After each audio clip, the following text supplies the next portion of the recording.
Hey everybody, it's Dan. I have a email here that I got from somebody who posed a question, and it's probably a good one and probably is worth reading and addressing. So this lady said, I thought this might be a good topic for one of your discussions. I think possibly many people find it tough to get to the point where they truly accept TMS as their diagnosis or reason for their symptoms. They might believe it for a while, but then bam, back to doubting. I know I fit into this category. I think part of the problem may have something to do with the self-assessments. I feel, oh no, I answered no to a few questions, even though I got a 40 on your test. Maybe those questions I answered no to were the important ones, etc. Even after medical testing revealed nothing, it may still be difficult to accept the diagnosis. Also, the PPD association.org site, where it says the more you answer yes to, the better. And again, some questions seem incredibly important to answer yes to and others may not. I know I'm probably overanalyzing this, but it could be a relevant topic for some of us. Thank you for your great work, Dan. So, first of all, the pain test. It's a scale of 1 to 50. Anything above 29, we've had success helping people eliminate their symptoms. She got a 40. So in my mind, there's absolutely no doubt she can get better. The doubt is likely what's keeping her stuck. As for some questions being more important than others, I don't believe that's true. Look, not everybody is the same. That's why there's a whole bunch of questions. That's why there's a bunch of common pain characteristics, but none of those pain characteristics are mandatory, right? One of the common pain characteristics is sometimes the pain will move, but it doesn't always. So if you say, no, my pain never moves, that doesn't mean you don't have TMS, right?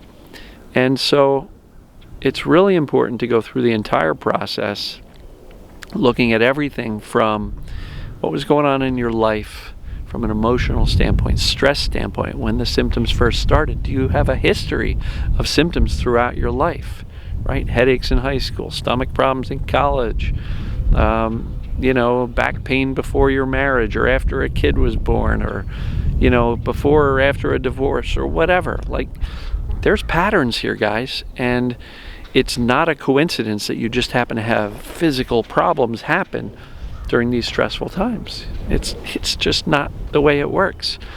So for anybody who is questioning the self-assessments, even when it screamed, okay, so this lady has medical doctors saying, we can't find anything physical.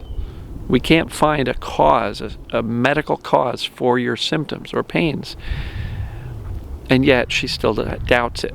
And I'm not criticizing. It is very common, because the common conclusion is they must have missed something because this hurts so bad it has to be physical. And I will tell you, it's not. TMS can be excruciating, and what the mind is capable of producing can be excruciating. And again, I just posted a TED Talk recently, yesterday actually, where somebody speaks about the amount of pain is relevant to the danger. And I posted 2 weeks ago, danger versus safety, why pain flares. It is absolutely what is going on. If your pain is flaring, your brain somehow determined there's a need to protect you, and so the pain goes up. And so I'm not going to revisit that. Please go back and watch it. Maybe I'll try to link it in the comment below, the first comment below this video. But I will really encourage you that do not analyze each and every question of these self-assessments and make a decision that says, well, I answered no to this particular question, and this one seems more important than the others. No, they're all important. And what I mean is, you don't have to score 100. Everybody's different. So what may be really important for you to answer yes to, because that matches with your symptoms, doesn't necessarily map to somebody else who doesn't have the identical symptoms as you, or manifestation of the pain, or locations, or moving or not. One of the things that really, I don't know, one thing I really want to point out is that if your medical doctor can't find a cause and the TMS self-assessments indicate TMS, what are you afraid of? Are you afraid that there's something real or physical going on? Because it's that fear, it's that doubt that's likely keeping you stuck. And so what is the perceived benefit of questioning and doubting? Is there a benefit? Because I can only see a detriment. I can only see a negative as it relates to questioning the TMS assessments, determining that it's TMS, and rejecting the doctor's conclusion that there's nothing wrong with you. You're not dying. There's nothing physical there that would explain this. And so when there's nothing else that explains the pain or the symptoms you have, then the only actual thing that even comes close to making sense is TMS and everything you've read about it, all the videos you've watched about it. It is plain and clear to me that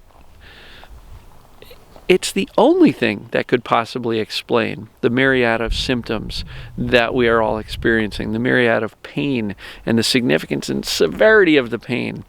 It's the only thing that makes sense. There is no medical explanation that explains this other than what Dr. Sarno figured out and other doctors have carried on with his work. It's the only thing that makes sense. So I really, with all my heart, I encourage you to set aside your skepticism and decide. Make a decision that you have TMS.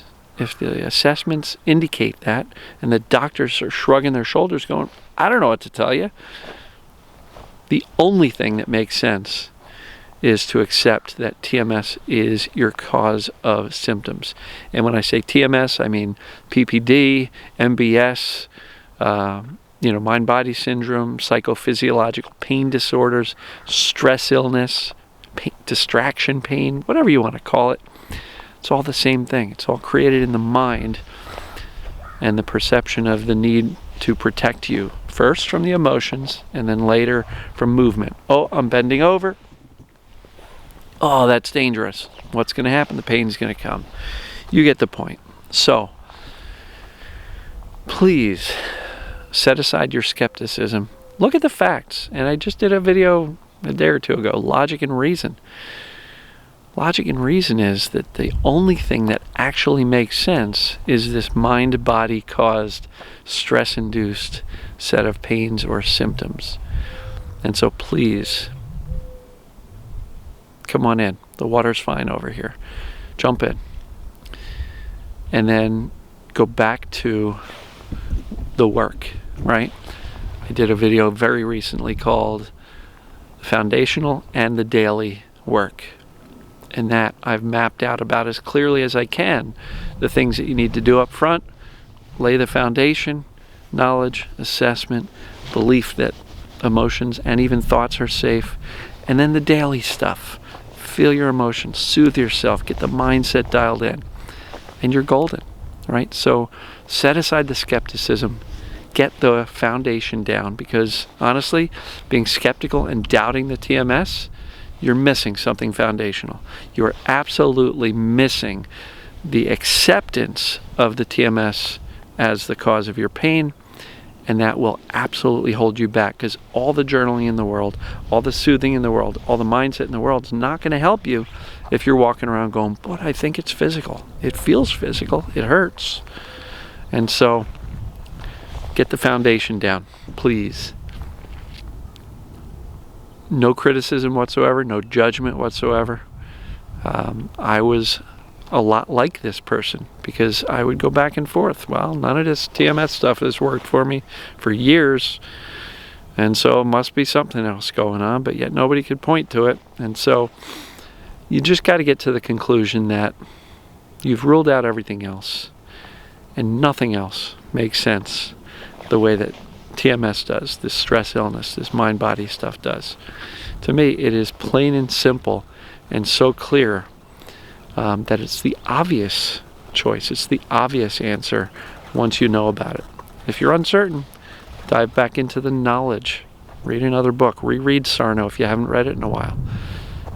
Sometimes a second reading will definitely help us.